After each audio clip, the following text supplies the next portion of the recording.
What's up, everyone? It's your boy Looney back with another video. We're going to discuss short-term mindset investing and long-term investing. And right now the market is looking a bit crazy. We're seeing a lot of downward trends. It's getting hit. We're seeing a lot of liquidations, money being pulled out, almost $1 trillion today. And I can't even imagine how much on the month. I do believe SPY was down 10% this month. So that's a bit crazy to even look at. Let's look at SPY as we speak, down almost 10%. So that's pretty crazy, a lot of downward trend. And we're going to see if this is really just noise or are we setting up for something bigger? Is there going to be a massive upside or a massive downside? We're going to break it all down. Before we start, quick shout out to my Discord community. I have a free to join, but then if you want real-time trade alerts, in-depth strategy breakdowns, and exclusive plays, there's also a premium option for that. Links are in the description, but now let's get into it. We're going to talk about the current market because it's been a bit all over the place.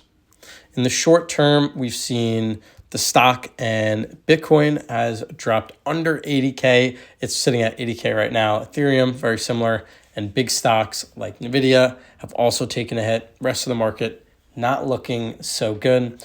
My account is also getting hit, so it's not like my account is immune to this. But short-term volatility is high. If we just look at VIX, I'm very curious to see what it is. It is almost at 25, a little bit under 25, so is on the higher end of things. I'd be very curious to see what it is later this week or tomorrow. And then the long-term outlook, despite the short-term fear, I do feel the long-term fundamentals haven't really changed. The Fed will likely cut rates later this year, which could actually spark another rally.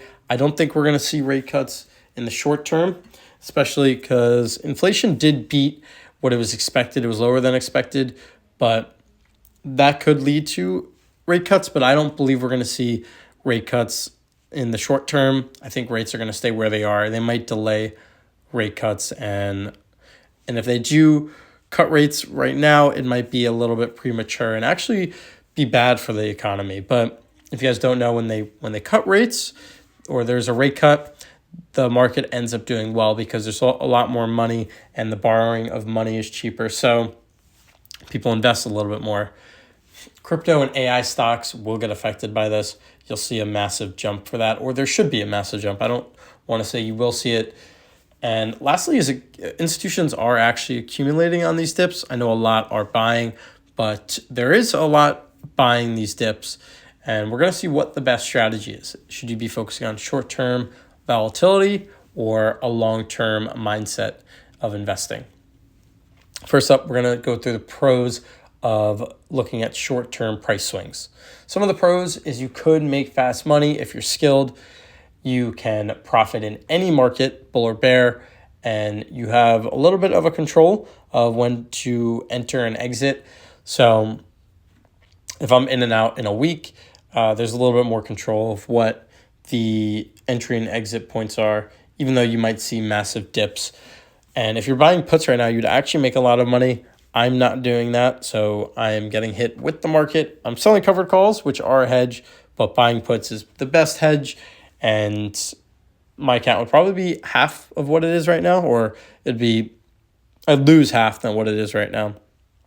Although these are pros, there are a few cons to short-term investing.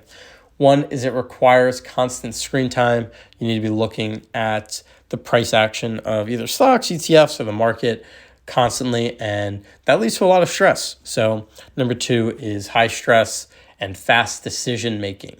So you're going to have to be quick, and you might not be able to time it perfect, but you might have to make a few emotional decisions. And that's kind of what gets to the third point is higher risk of anything. But also you could blow up your account because you could lose all your money by buying options and just doing day trading. But that is the short-term mindset. We're going to look at the long-term.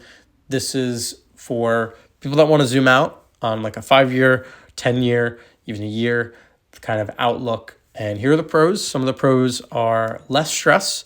You don't really need to time the market. You can pretty much buy whenever and then just expect to look at it in the next 5 years and hopefully you'll be up. Well, you don't know, but there's a lot less stress. You kind of just set it and forget it. And the next thing is you do see massive gains over years. So if you invested in like Palantir or NVIDIA and you just wait it out, you could make a lot of money.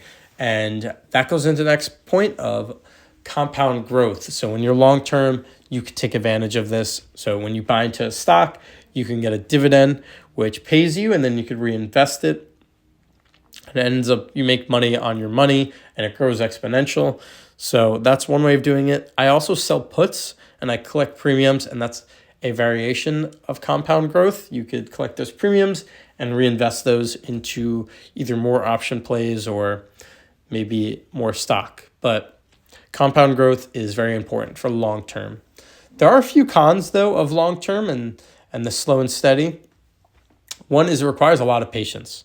You won't see it overnight, so you're going to have to be very patient with how the market does.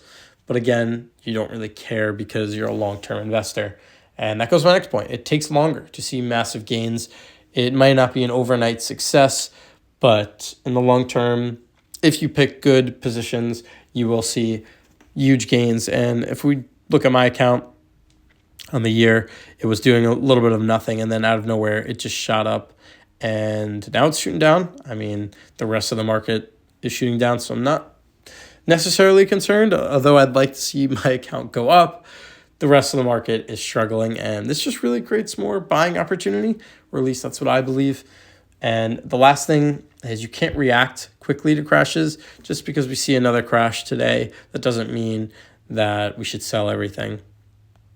Like I said, buying opportunity.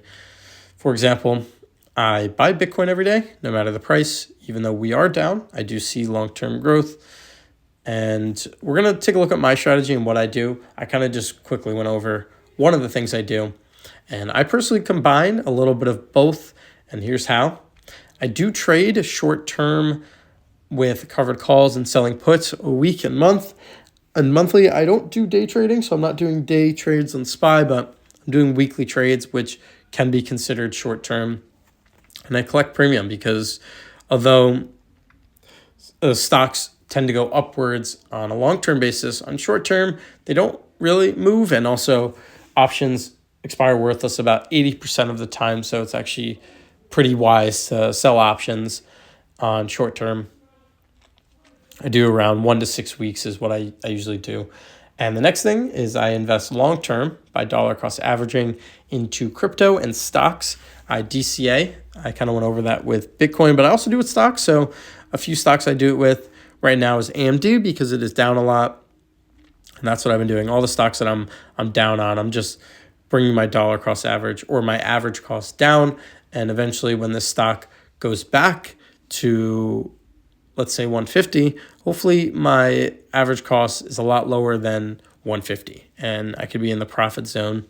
And like I said, long term. So I don't expect it to go to 150 in the next year, but who knows? Who knows what it's going to do? I'm just simply buying, accumulating, compounding.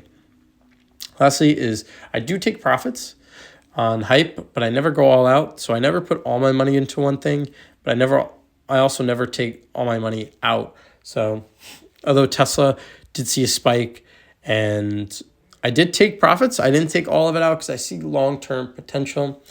I will take all profits if it's a stock I don't want to own long-term and it's above that 100% threshold or 100% return. I think that's a good time to exit on a position. I did that with NVIDIA. And even though NVIDIA is a good stock long-term, I just felt that when I sold was a good time, and it was. I got 100% return. My final thoughts are short-term, we could see more dips. We could see right now it is decreasing. But long-term, I am still bullish. I know it's a bit crazy to say. I'm going to keep selling puts, buying the dip, and just holding strong positions. Let me know in the comments, are you day trading, doing short-term, or are you investing long-term? Drop a like, subscribe, and join my Discord for real-time trade alerts. Until next